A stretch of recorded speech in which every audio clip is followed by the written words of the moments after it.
وقضى ربك ألا تعبدوا إلا إياه وبالوالدين إحسانا। আল্লাহ বলে অবধারিত দুইটা ভার্ডিক্ট তোমাদের জন্য, এক আল্লাহর ইবাদত করবা আর মা বাবার প্রতি ইহসান করবা। আদেশটা কার? মা বাবার প্রতি ইহসান করতে হবে। আমার মা হিন্দু হোক, ভালো আচরণ করতে হবে, বৌদ্ধ হোক, ভালো আচরণ করতে হবে। আমার যে সমস্ত হিন্দু ভাইয়েরা মুসলিম হয়েছ, তোমাদের মা বাবা এখনো মুসলমান হয় নাই, তাদের সাথে ভালো আচরণ করতে হবে। আপনাদের খেদমত নিজে করতে হবে অথবা খেদমতের ব্যবস্থা করাই দিতে হবে।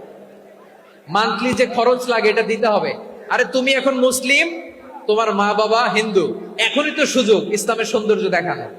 এখন মা বাবা যদি দেখে আরে এটা হিন্দু থাকতে তো বদমাইশ ছিল, বেয়াদব ছিল, কি এমন ধর্ম সে গ্রহণ করলো যেটা গ্রহণের সাথে সাথে সে পাল্টে গেল? কি এমন ধর্ম সে গ্রহণ করেছে যেটা তার জীবনকে আলোকিত করে দিয়েছে?